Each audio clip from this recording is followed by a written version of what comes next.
Imagine yourself swimming with your friends and family. You have the most sensitive hearing that you can hear the slightest sound.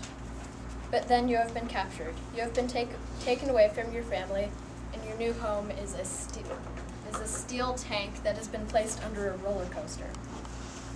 This happens to dolphins a lot, and is one of the reasons that I chose dolphin cruelty.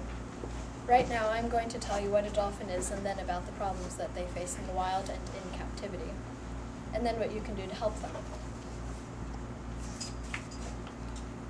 Dolphins and whales are part of the order of Cetacea. They evolved from a wolf-like creature about 50 million years ago. When a dolphin is asleep, actually half their brain is awake and making a decision to rise to the surface so the dolphin can breathe through the hole on top of its head called the blowhole. And because each breath is a they're taking each breath consciously.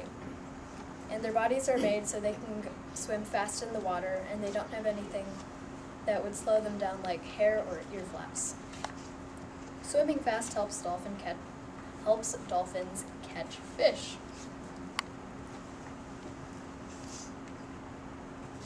Yeah. They have a variety of food, including fish and cephalopods like squid.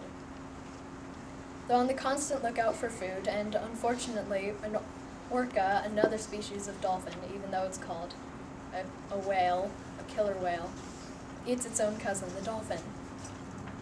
But in order to catch their food, dolphins have to have a strategy.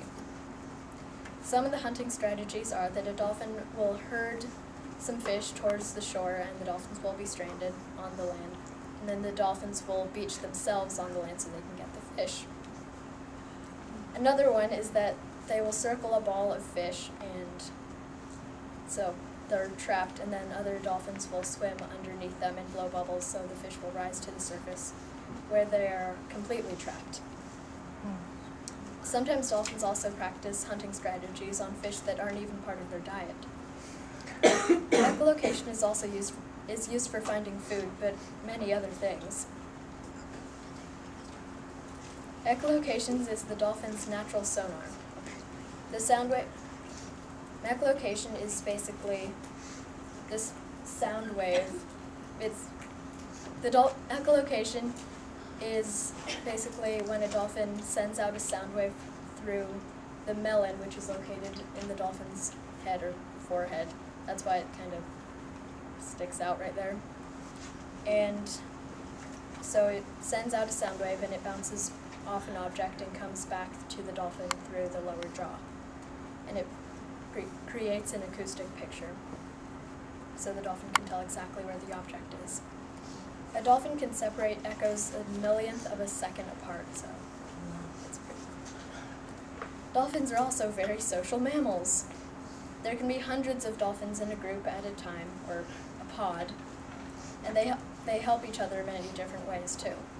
If one dolphin is sick, then the other dolphins will guide it towards the surface if it is too weak to swim.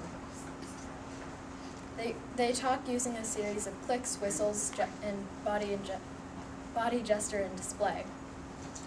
They don't have vocal cords, so they have to make sounds through their melon and their forehead. I'll bet that most of you know the TV show and movie Flipper, and he makes it looks like he's laughing and squeaking, but when a dolphin actually rapidly opens its mouth like that, it really means that he or she is really angry. And the squeaks that you heard were actually dubbed into the movie by Mel Blanc, who also did the voice of Porky Pig and Bugs Bunny. So the melon is located in the head. Speaking of the head, did you know that a dolphin's brain was larger than a human's? Some dolphins have learned 50 words of English, but no human has ever learned Dolphinese. The dolphin is the only aquatic mammal that will approach a human with curiosity. But that can be bad because it might be a fisherman who doesn't care what the dolphin feels or thinks and would love to get paid for some dolphin meat. In fact, let's talk about how some people treat dolphins, because people are the major source of problems to dolphins. Pollution is one of the biggest threats. Noise pollution and water pollution are some of the biggest threats to dolphins. Noise pollution is basically sonar coming from the military and the oil and gas industry, and it'll disrupt bodily functions like including reproduction. And it'll be painful for the dolphin, so there's dead dolphins from an oil spill. And fishing nets are also a big problem. But luckily, some people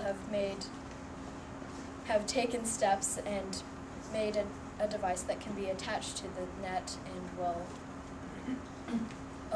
it'll make a low beeping noise, so it'll let the dolphin know exactly where it is. The captive dolphin industry also has dolphins be captured and in captivity.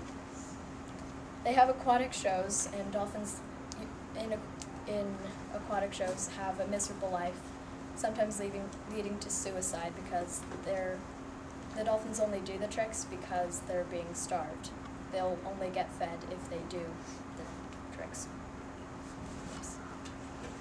The captive dolphin industry also supports the Cove, a lagoon on the coast of Japan. It's basically a lagoon, and it'll send out boats that have long metal poles partway into the water, and at the top of the pole in the air on the boat, then someone will hit the pole with a hammer, so it'll create a really big sound for the dolphins, so they'll be terrified and they'll head towards the cove. And then when they get to the cove, they'll be put into small netting or tanks, and when they're released, they will be slaughtered for their meat. And the captive dolphin industry is also trying to find a new flipper, and the slaughter lasts for 9 months per year, and that's what the water looks like after. So what can we do about it?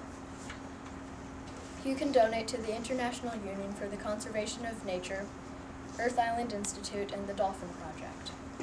You can also inform the public of the dangers of being a dolphin. Rick O'Barry is in the movie The Cove and exposed the Cove to the world. He was actually the former flipper trainer, or I should say flippers, because there was 5 different dolphins playing flipper, and his favorite one was, she had a really depressing and miserable life, so she committed suicide in his arms by just swimming into his arms, and then each breath is conscious, so she stopped breathing. And you can also help by getting educated about the issues and letting other people know. If you help, you could stop dolphin cruelty, and the next time you go to SeaWorld or another marine animal park, you could know what really goes on behind the scenes.